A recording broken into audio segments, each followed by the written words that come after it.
Hello friends, welcome to निका education hub.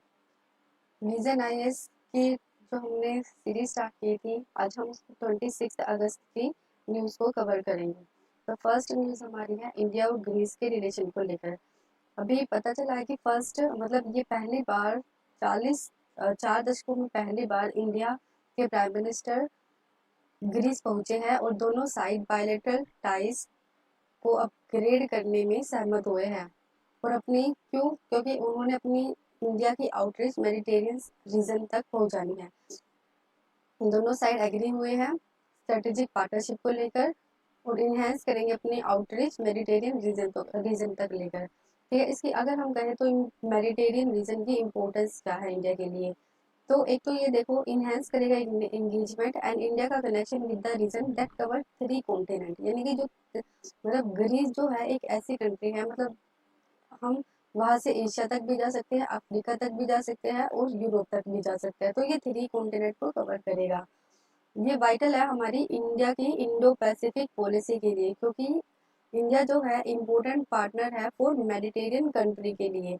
ठीक है, तो फर्स्ट रीजन हमारा ये है कि हमें 3 कॉन्टिनेंट तक एक्सेस मिल जाएगी। तो थर्ड जो हमारा इंडो पैसिफिक पॉलिसी, अगर की हाईलाइट करें इस विजिट का कि क्या क्या हुआ था इस विजिट के दौरान, तो पहली बात तो ये हुआ था कि 2030 तक हमें अपना ट्रेड डबल करना है। यानी कि हमें 2022 में ये कितना है, अभी रिसेंटली 1.94 बिलियन है और इसे 2030 तक हमें डबल करना है। हमने की है एक mobility and migration partnership agreement. इसलिए skilled to facilitate skill migration, यानी कि यहाँ से और वहाँ से मतलब दोनों जगह से स्किल माइग्रेंट आ जा सके। एक एमओयू है, मेमोरेंडम ऑफ अंडरस्टैंडिंग कोऑपरेशन किया है in the field of agriculture. इसमें हम क्या करेंगे, इस्टेब्लिश करेंगे एक हेलेनिक इंडिया जॉइंट सब कमिटी ऑन एग्रीकल्चर। वो साइड यूनाइट हुए मैरिटाइम सिक्योरिटी को लेकर और यूएन की जो कन्वेंशन है अनक्लोज उसको पालन करेंगे उसका। ठीक है, इंडिया ने वेलकम किया है ग्रीस का इनटू इंटरनेशनल सोलर अलायंस और look forward to in Greece की जो पार्टनरशिप है for coalition for disaster resilient infrastructure. Joint effort किए हैं दोनों ने ताकि हम प्रिजर्व कर सके, अपनी प्रोटेक्ट कर सके एंशिएंट साइट्स को और स्ट्रेंथन करें यूनेस्को के साथ कोऑपरेशन। इंडिया के जो प्राइम मिनिस्टर है अभी उसको grand cross of the order of honour मिला है, जो कि ग्रीस का सेकंड हाईएस्ट सिविलियन ऑनर है।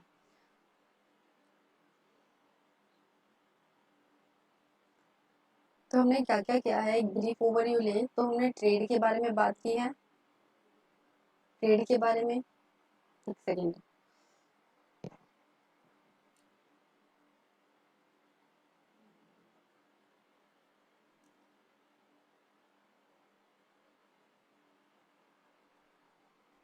तो हमने क्या क्या किया है, पहली बात तो हमने ट्रेड के बारे में बात की है कि हमें 2030 तक ट्रेड को डबल करना है। सेकेंड हमारी बात हुई है माइग्रेशन एंड मोबिलिटी पार्टनरशिप को लेकर। इसमें हम क्या करेंगे, स्किल का आदान प्रदान करेंगे। ठीक है, थर्ड में अगर हम कहें एग्रीकल्चर को लेकर हुई है। फोर्थ, जो इंडिया ने वेलकम किया है हमारे जिसका इंटरनेशनल सोलर अलायंस को लेकर। ठीक है, और फिफ्थ हुआ था हमारा जो एंशिएंट साइट थी उनको प्रोटेक्ट करने के लिए। ठीक है, ये 5 तरह के एग्रीमेंट इंडिया ने ग्रीस के साथ किए हैं। सेकेंड न्यूज हमारी है G20 and investment minister. G20 trade and investment ministers meeting हुई है endorse voluntary and non binding G20 generic framework for mapping GBC। GBC मतलब ग्लोबल वैल्यू चेन।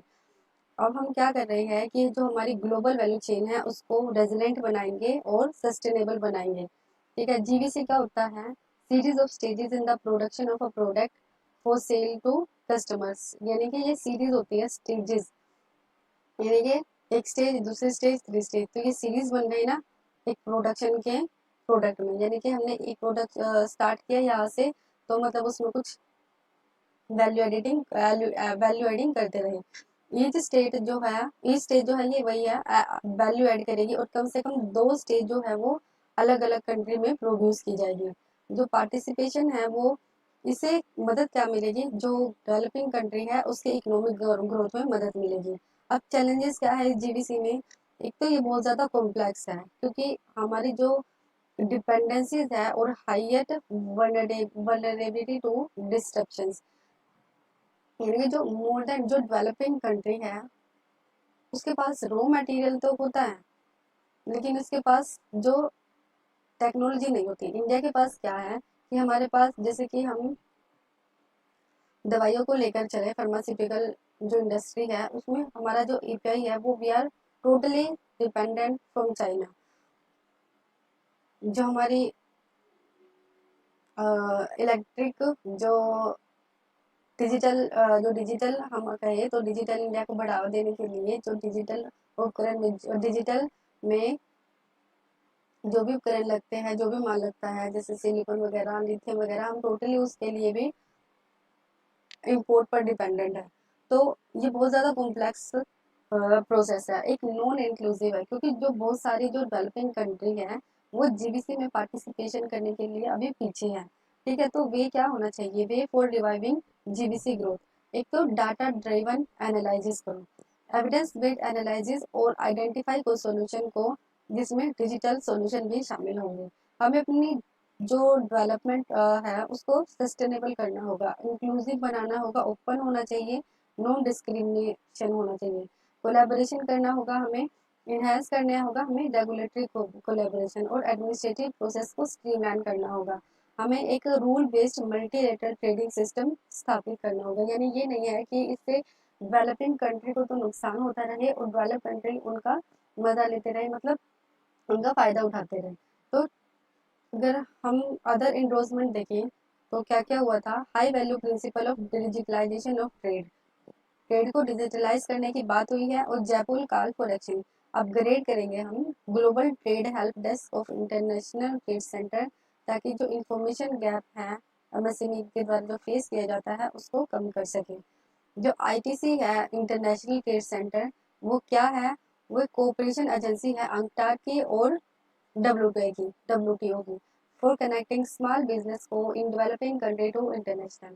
ठीक है, ये जो कोऑपरेशन एजेंसी है, जो कि जो डेवलपिंग कंट्री है, जैसे मान लो कि इंडिया है, इसकी जो छोटी छोटी जो एमएसएमई मान लो, ठीक है, इसकी जो छोटी छोटी जो बिजनेस है उसको इंटरनेशनली कनेक्ट करती है। ठीक है, एक ओवरव्यू दिखाते हैं हम आपको।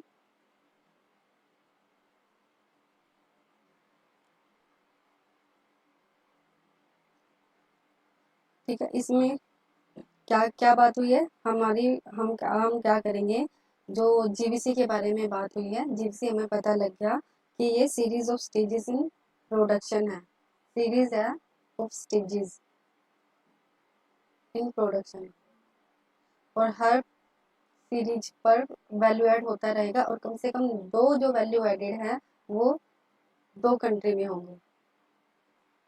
ठीक है, इसके जो चैलेंजेस है, वो चैलेंजेस जो है वो डेवलपिंग कंट्री के लिए कुछ ज़्यादा ही है, एक तो ये बहुत ज़्यादा कॉम्प्लेक्स प्रोसेस है, और एक नॉन इंक्लूसिव है। ठीक है, तो वे क्या होना चाहिए, वे होना चाहिए कि हमें एक तो data driven analysis, data driven analysis करना होगा। ठीक है, हमें अपनी सस्टेनेबल ग्रोथ को बढ़ाना होगा, फोस्टर सस्टेनेबल इन्वेस्टमेंट, कोलैबोरेशन करना होगा, ताकि ओपन हो सके, प्रमोट हो सके, और नो डिस्क्रिमिनेटिव हो सके। ठीक है, हमें एक rule based multilateral trading system establish करना होगा। कुछ और बात करें तो इस मीटिंग में क्या हुआ था, तो पहली बात तो हुई थी ट्रेड को डिजिटलाइज करने के लिए, सेकंड हुआ था कोल जयपुर कॉल फॉर एक्शन, इसमें हम इंटरनेशनल ट्रेड सेंटर को अपग्रेड करेंगे ताकि जो इंफॉर्मेशन गैप है एमएसएमई के द्वारा जो फेस की जाती है उसको कम कर सके। थर्ड न्यूज़ हमारी है global biodiversity framework fund and ratified हो चुका है एंड लॉन्च हुआ है at 7th assembly of global environment facility in Vancouver Canada. ठीक है, तो पहले हमें ये तो हमें पता ही है कि जो ग्लोबल बायोडाइवर्सिटी फ्रेमवर्क फंड है वो Kunming Montreal global biodiversity framework को इम्प्लीमेंटेशन करने के लिए फाइनेंस करेगा। अब ये होता क्या है, इसकी गवर्नेंस, एक तो ये जो GBFF काउंसिल है वो जितने भी हमारे मेंबर्स हैं उनके लिए ओपन है, यानी कि 16 तो डेवलपिंग कंट्री से है, 14 डेवलप कंट्री से है, 2 मेंबर जो है वो सेंट्रल और ईस्टर्न यूरोप से है और फॉर्मर सोवियत संघ से है। और जो इसका जो डिसीजन है वो कंसेंसस के द्वारा लिया जाएगा। फाइनेंशियल मैनेजमेंट में अगर हम बात करें तो जो WTO है वो भी एक इनवाइटेड होगा to serve as a trustee of GBFF। GBFF किस तरह से, मतलब जो कैपेसिटी बिल्डिंग इनिशिएटिव है फॉर ट्रांसपेरेंसी ट्रस्ट उसी के तरह ही इसको इस्टेब्लिश किया जाएगा।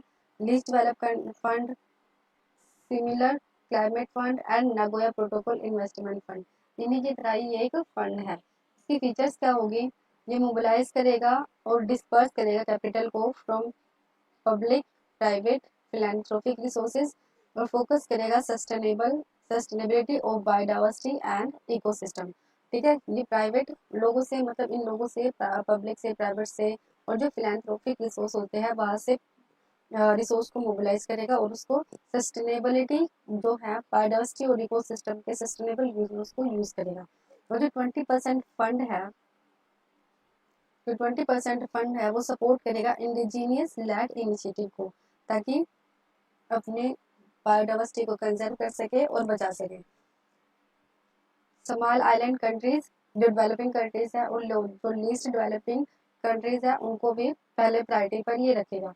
ठीक है, फंड कहाँ से स्टार्ट करेगा, लेगा ये पब्लिक प्राइवेट और फिलैंथ्रोपिक रिसोर्सेज से। 20% फंड को ये इंडिजीनियस लैंड इंसेंटिव में यूज करेगा। और थर्ड जो है हमारा ये जो सबसे लीस्ट डेवलपिंग कंट्रीज है और स्मॉल डेवलपिंग आइलैंड स्टेट है उनकी मदद करेगा। अब ये जो कुनमिंग मॉन्ट्रियल ये जो फंड है वो कब अडोप्ट किया था, ये COP15 की जब मीटिंग हुई थी जो मॉन्ट्रियल में हुई थी वहां पर ये अडोप्ट किया गया था। इसमें 23 टारगेट थे जो हमें 2030 तक पूरा करना होता है, पूरा करना है, जिसमें एक टारगेट है कि हमें 30% कंजर्व करना है लैंड और सी को।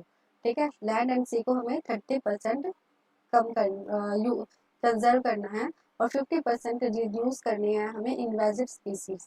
ठीक है, raising at least 200 billion per year. बातें हैं, आप देखते हैं कितना पूरा कर पाते हैं। ठीक है, तो हमने थर्ड न्यूज हमारी कर ली है ग्लोबल बायोडाइवर्सिटी फ्रेमवर्क। ठीक है, तो थर्ड न्यूज हमारी है world institute of India and zoological survey of India ने एक रिलीज की है रिपोर्ट जिसका नाम है स्टेट ऑफ इंडियाज बर्ड 2023।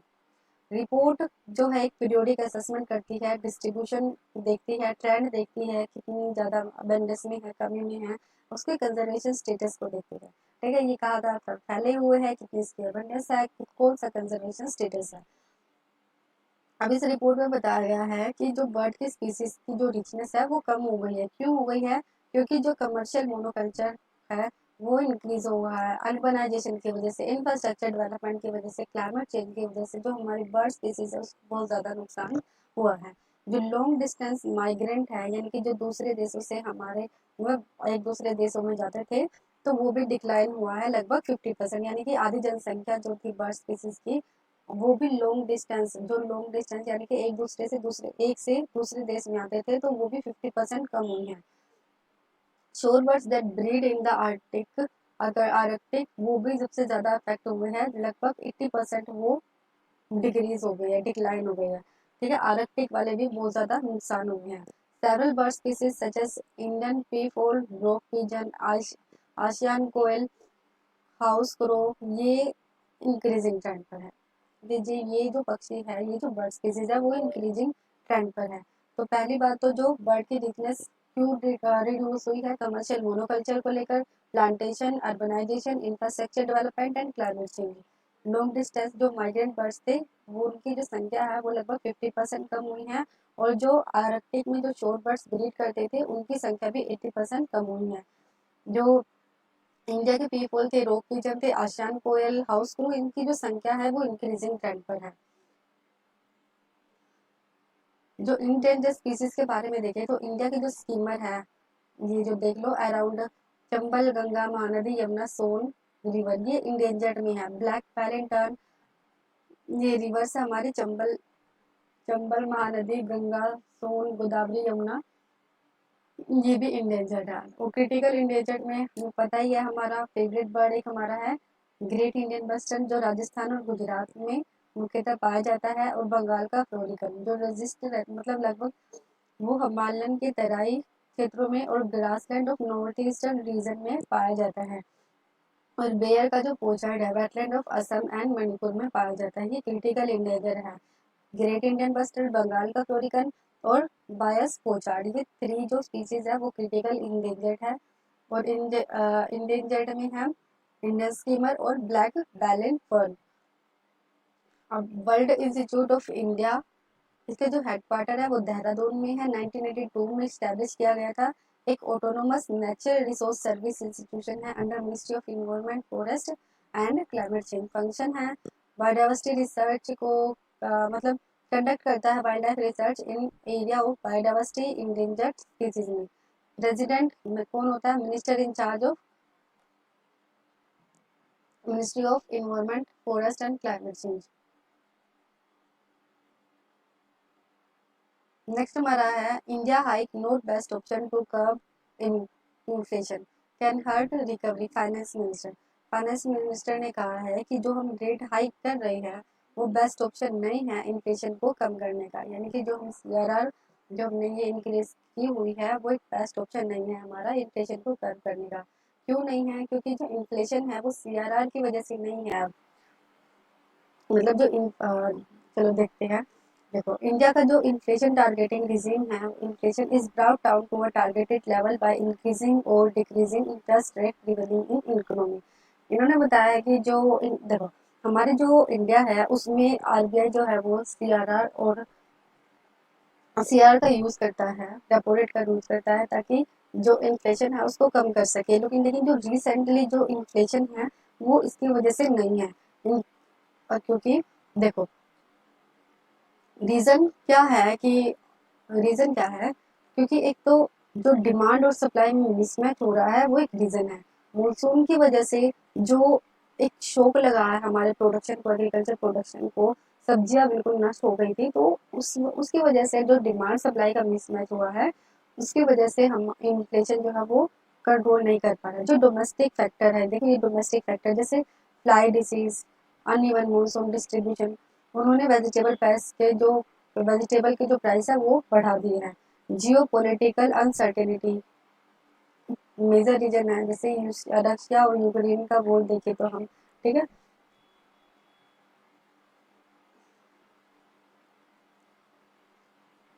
देखिए ये रीजन है, यानी कि इसमें हमारी जो इंटरेस्ट रेट है उसका कोई भी ऐसा ऐसा रोल नहीं है। दूसरे फैक्टर हैं जो इन्फ्लेशन को बढ़ाते हैं। तो एक आरबीआई की जो सोलली रिस्पॉन्सिबल है कि वो जो रिटेल इन्फ्लेशन है वो 2 से 6% तक रखेगा, ठीक है। अब एक चीज है बताते हैं, देखो जैसे कि हमारी इंटरेस्ट रेट, ये जो रेट है आरबीआई इंक्रीज कर देता है तो इससे क्या होगा कि इन्फ्लेशन कम हो जाएगी। कम कैसे हो जाएगी?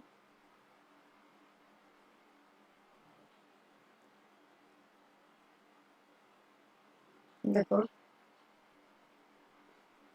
अगर आरबीआई सीआर मतलब ये जो रेट है उसको इंक्रीज कर देता है तो जो बैंक है उसके पास मनी कम हो जाएगी। उसके पास कम मनी हो जाएगी,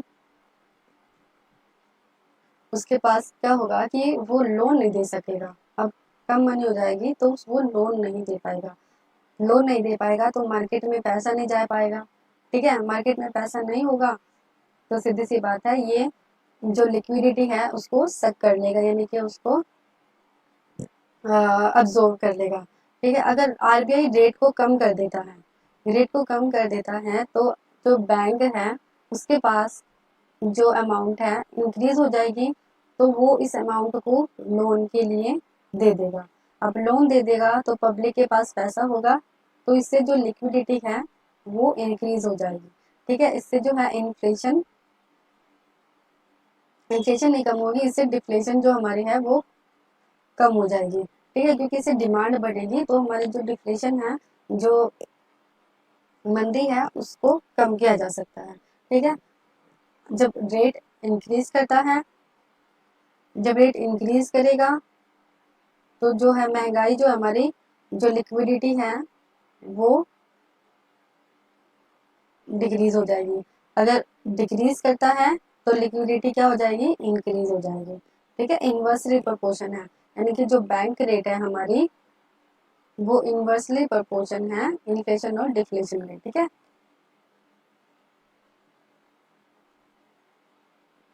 नेक्स्ट हमारे न्यूज है, committee of expert submit report on shoring the Indian innovation to gift IFSC.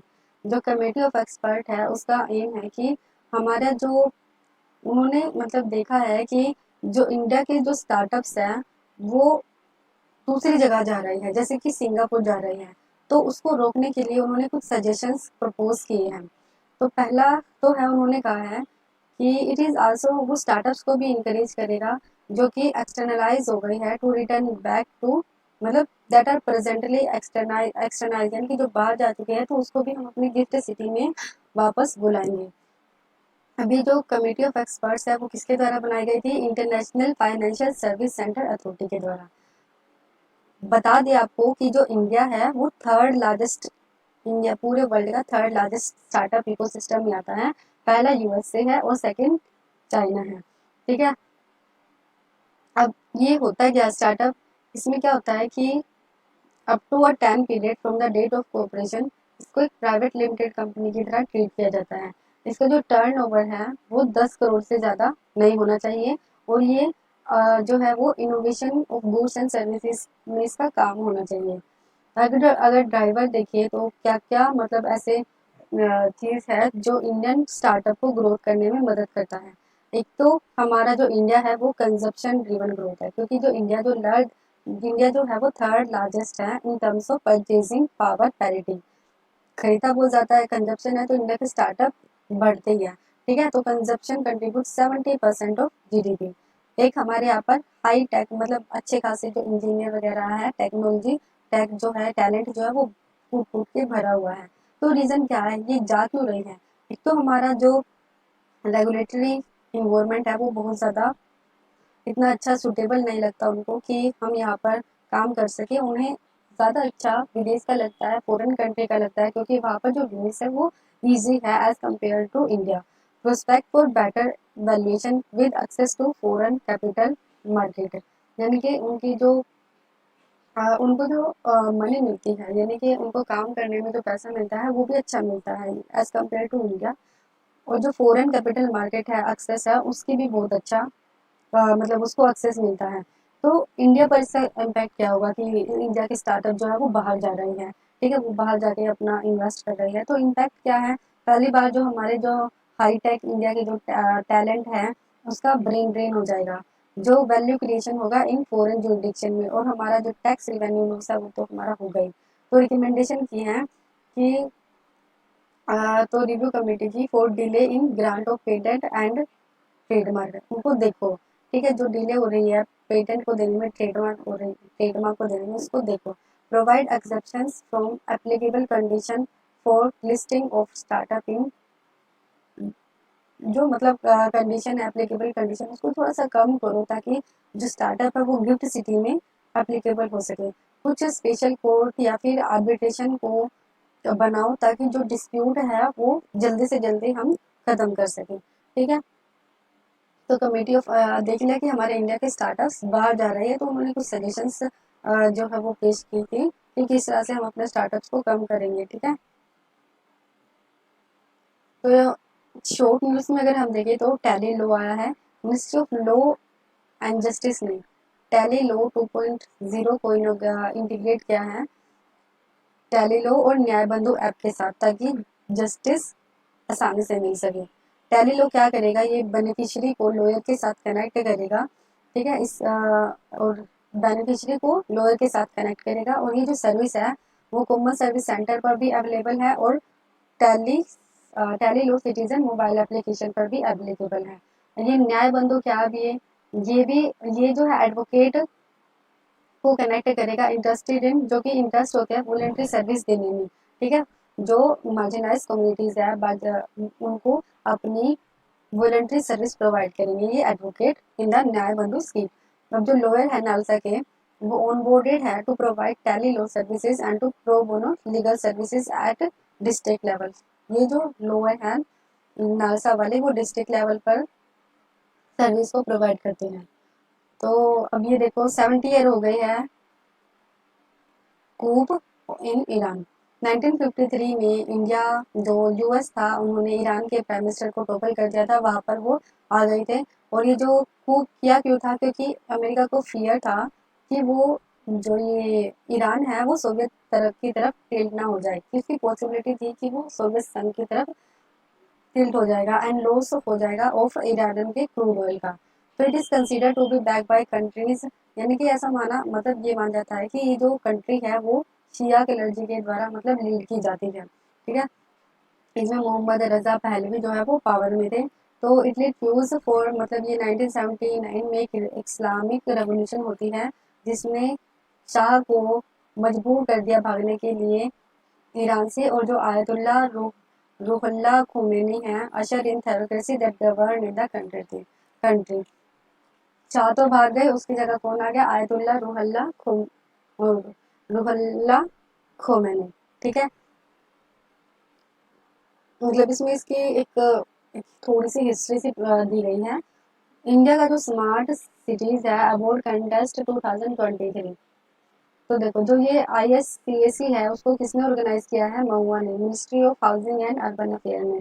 ये क्या करती है, ये रिकॉग्नाइज करती है सिटी को, रिवॉर्ड देती है प्रोजेक्ट इनोवेट आइडिया को, और प्रमोट करती है सस्टेनेबल डेवलपमेंट को अक्रॉस 100 सिटीज, ठीक है, जिससे इक्विटेबल हो, इंक्लूसिव हो और हेल्दी कोलेबरेटिव सिटीज को मदद मिलेगी। मतलब ये जो है एक तरह से कॉम्पिटिटिव की भावना भी पैदा करेगा, ताकि यानी कि एक सिटी को मिला है तो दूसरी सिटी भी प्रयास करेगी कि हम भी अपनी सिटी को अच्छा बनाए और ये अवार्ड जीतेंगे, ठीक है। तो एक कॉम्पिटिटिव की भावना, और हमारा देश जो स्वच्छ भारत एक मुहिम चली हुई है उसको भी पूरा करेगा, एक जो सस्टेनेबल डेवलपमेंट है SDG गोल है उसको भी पूरा करने में ये मदद करेगा, ठीक है। 3 एडिशन अभी तक इसके जा चुकी है। टॉप 3 सिटी में अगर हम देखें तो इंडिया, सूरत और आगरा है, और 3 स्टेट में देखें तो मध्य प्रदेश, तमिलनाडु और राजस्थान। यूटी में है चंडीगढ़, ठीक है। नेक्स्ट हमारा है fleet sports ship. Ministry of defence ने कॉन्ट्रैक्ट साइन किया है किसके साथ, हिंदुस्तान शिपयार्ड लिमिटेड के साथ, कि वो 5 फ्लीट सपोर्ट शिप को खरीदेगा इंडियन नेवी से। अब ये जो है FSS है वो 44,000 टन का है, और पहली बार जो है इंडिया में बन रहा है इस तरह का, ठीक है। तो ये एम्प्लॉय किया जाएगा। एक तो ये देखो फ्लीट सपोर्ट शिप है, सपोर्ट फ्लीट सपोर्ट शिप्स नाम से ही है कि ये शिप को सपोर्ट करेगा। ये fuel, water, ammunition and stores, यानी कि इसको मदद करेगा, डिप्लॉय करेगा for evacuation of people, human assistance provide करेगा। सिग्निफिकेंस क्या होगा, देखो इसकी स्ट्रेटेजिक रीच एंड मोबिलिटी बढ़ेगी फ्लीट की, ब्लू वाटर कैपेबिलिटी जो है इंडियन नेवी की वो भी बढ़ेगी, एम्प्लॉयमेंट जनरेट होगा, और self achieving in self reliance, India का आत्मनिर्भर गोल में इसको मदद करेगी। नेक्स्ट हमारा फ्यूजीवारा फैक्ट, जो पिछली बार भी न्यूज में आया था, जब 2 हरिकेन जो साइक्लोन के सेम डायरेक्शन में स्पिन करते हैं और एक दूसरे के पास आ जाते हैं, तो उसी को ही मतलब एक फ्यूजीवारा फैक्ट बोलते हैं, यानी कि ये सेम लेटीट्यूड पर भी हो सकता है और अलग अलग भी। ये मतलब अपने पास मतलब घूमते ये पास में आ जाते हैं। ऐसा नहीं है कि ये घूमते घूमते आएंगे तो एक बड़ा सा बन जाएगा, ठीक है, बहुत ही कम ही रेयरली चांस होते हैं, ठीक है। पहली बार कब ऑब्जर्व किया गया था, ये वेस्टर्न पैसिफिक ओशन में, जब टाइफून मैरी और कैथी मर्ज हुए थे 1964 में। It was first identify by Sakui Fujiwara in 1921 in Japan, और उसी के नाम पर इसी का नाम फुजीवारा इफेक्ट पड़ गया। नेक्स्ट हमारा है common research and technology development hub. अब ये क्या करेगा, ये रिसर्च और टेक्नोलॉजी को बढ़ावा देगा, किसमें देगा, माइक्रो स्मॉल एंड इंटरप्राइजेज में। फाइनेंशियल सपोर्ट को प्रोवाइड करेगा, ट्रेनिंग देगा, स्किल डेवलप करेगा और रिसर्च इंफॉर्मेशन में उसको फैसिलिटी प्रोवाइड करेगा। एलिजिबिलिटी, कौन कौन एलिजिबिलिटी है, host organization should be from national laboratory से होंगे, पब्लिक फंडेड बॉडी होंगे, ठीक है, इंस्टीट्यूशन है डिस्टिंक्ट लीगल आइडेंटिटी, मतलब ये जो है होस्ट ऑर्गेनाइजेशन होंगे नेशनल लेबोरेटरी से और पब्लिक फंडेड बॉडी होगी। Implementing agency department of science and industrial research technology, ministry of science and technology के अंतर्गत आती है। फोकस एरिया रिन्यूएबल एनर्जी पर, इलेक्ट्रॉनिक एनर्जी पर, सॉरी इलेक्ट्रॉनिक जो डिवाइसेज है, अफोर्डेबल हेल्थ एनवायरमेंटल इंटरवेंशंस पर। नेक्स्ट हमारा है प्रोजेक्ट अमरीर। अब ये क्या है, accelerated mission for better employment and retention. जो नेशनल स्किल डेवलपमेंट कॉर्पोरेशन है वो एक क्लाउड स्किल प्रोवाइड करेगी, जिसमें लगभग 1500 जो लर्नर्स है उसको स्किल किया जाएगा प्रोजेक्ट अंबर के तहत। इसका एम है कि हम लगभग 30,000 जो यूथ हैं उसको ट्रेन करेंगे और इसमें से 50% कौन होगी, वुमेन्स होगी। इसके द्वारा इम्प्लीमेंट किया जा रहा है generation India foundation and Amazon web services and India private limited. Part है ये हमारे संकल्प प्रोग्राम का, जो ministry of skill development and entrepreneurship के द्वारा चलाया जाता है। संकल्प जो है एक वर्ल्ड बैंक के द्वारा असिस्ट किया जाता है स्किल ट्रेनिंग स्कीम के अंतर्गत, ठीक है। Near side of moon. अब मून के बारे में तो कितना पढ़ लिया है, अलग अलग वीडियोस भी आती है, पढ़ ही लिया होगा आपने। तो विक्रम लैंडर जो है वो लैंड के near near side of moon में वो लैंड कर चुका है। नियर साइड का मतलब क्या होता है, पोर्शन ऑफ मून जो हमें 60% विजिबल होता है, ठीक है। क्यों होता है, क्योंकि देखो जो मून का जो मून है same rotational period around this axis as it orbital period, यानी कि जो हमारा देखो इंडिया का जो ऑर्बिटल पीरियड है एक्सिस पर घूमने का और मून का जो पीरियड है वो दोनों सेम है, जिसकी वजह से हम उसका आधा हिस्सा ही देख पाते हैं, ठीक है। तो ये बताया कि गया है कि इसमें जो हमारा लैंडर है वो नियर साइड टूट चुका है। ये बहुत ज़्यादा स्मूथर होता है, थिनर क्रस्ट है और लार्ज वोल्केनिक प्लेन होते हैं कंपेयर टू फार साइड, ठीक है। फार साइड का मतलब है, ये तो नियर साइड थी, अब ये है फार side. Invisible portion of far, near side जो हमें दिखता है, फार साइड जो हमें नहीं दिखता। बहुत ज़्यादा क्रेटर होते हैं, गड्ढे होते हैं, इसमें नॉन कंड्यूसिव होता है फॉर स्पेस मिशन के लिए। अब गड्ढे होंगे तो हमारे मिशन जो हमें पता है कि हमारा जो लैंडर है वो उस जगह पे गया है जहाँ पर बहुत ज़्यादा गड्ढे हैं। हमें न्यूज़ में पढ़ाया था कि बहुत सारे वहाँ पर गड्ढे हैं, वहाँ पर हमारे लैंडर को उतारना बहुत ज़्यादा मुश्किल हो जाता है। एक स्पेस मिशन है चाइना का, वो भी एक सक्सेसफुली लैंड हुआ था on the far side. Zika virus के बारे में देखें तो पहली बार मतलब एक फर्स्ट केस जो है जीका का वो मुंबई में रिपोर्ट किया गया है। एडिस मॉस्किटो के द्वारा ये ट्रांसमिट होता है mostly during the day. Same mosquito ये जो है डेंगू, चिकनगुनिया और येलो फीवर का भी कारण होता है। ये किससे एसोसिएटेड है, गुलेन बेरी सिंड्रोम, न्यूरोपैथी और मेलिटिस इन अडल्ट एंड चिल्ड्रन। पहली बार कब आइडेंटिफाई किया गया था, युगांडा में। ट्रांसमिट हुआ था mother to foetus during pregnancy through sexual contact, transfusion of blood and blood product, यानी कि जैसे मतलब एक बस समझ जाओ, ठीक है। नो वैक्सीन, अभी तक कोई वैक्सीन नहीं है। 2016 में इसको WHO ने public health emergency of international concern घोषित कर दिया गया था, ठीक है। Nataraja bronze sculpture. अब ये जो नटराज ब्रोंज स्कल्पचर है वो मिडिवल एरा से बिलोंग करता है, जो साउथ इंडिया में ओरिजिनेट हुआ था under the patronage of Chola dynasty.